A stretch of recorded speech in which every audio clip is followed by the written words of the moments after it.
Hey guys, welcome back to Angular 10 Spring Boot CRUD Full Stack Application Tutorials series.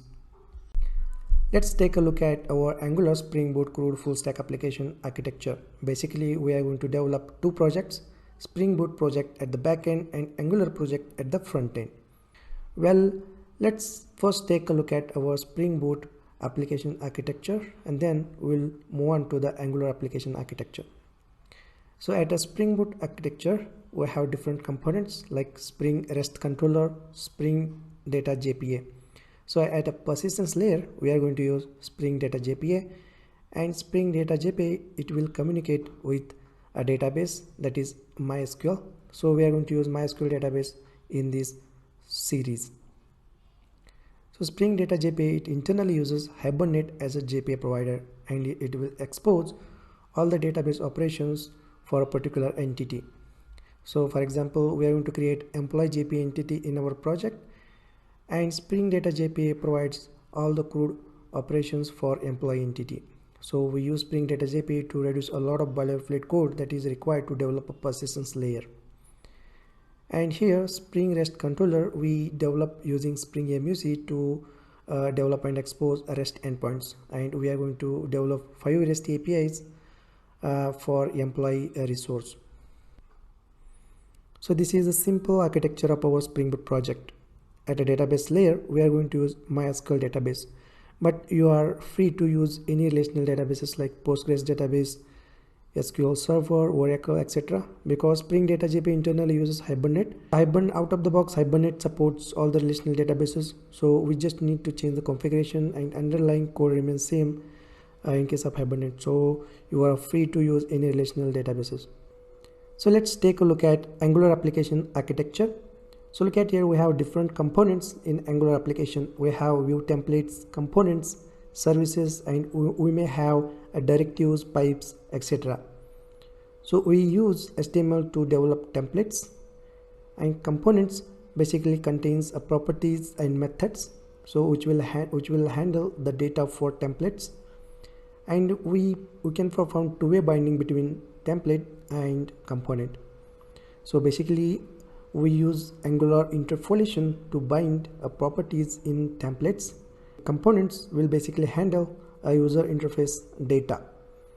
Services are Angular services where we keep all the common logic, and we inject services in required components using Angular dependency injection. And in our application, we write all the REST client code in services to make a REST API call.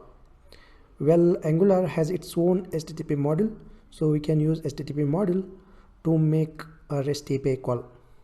Okay, great. So this is the simple architecture of our Angular Spring Boot CRUD full stack application. Now let's quickly take a look at what are the tools and technologies that we'll be using at a front end side. We're going to use Angular 10, which is the latest release of Angular while recording this video, and we are going to use TypeScript to write code in an Angular application, and we are going to use Node.js and NPM, and we use Visual Studio Code IDE to develop Angular application, and we are going to use Angular CLI to generate Angular application, its components, services, classes, and lot more things. And we are going to use Bootstrap 4 CSS library to make our Angular application stylish and responsive.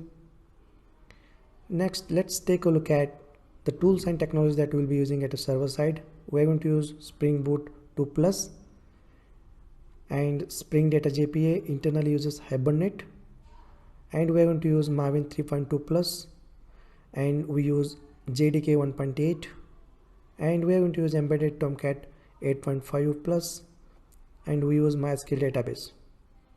Well, these are the tools and technologies that we'll be using at the server side. Now let's take a look at prerequisites for this course.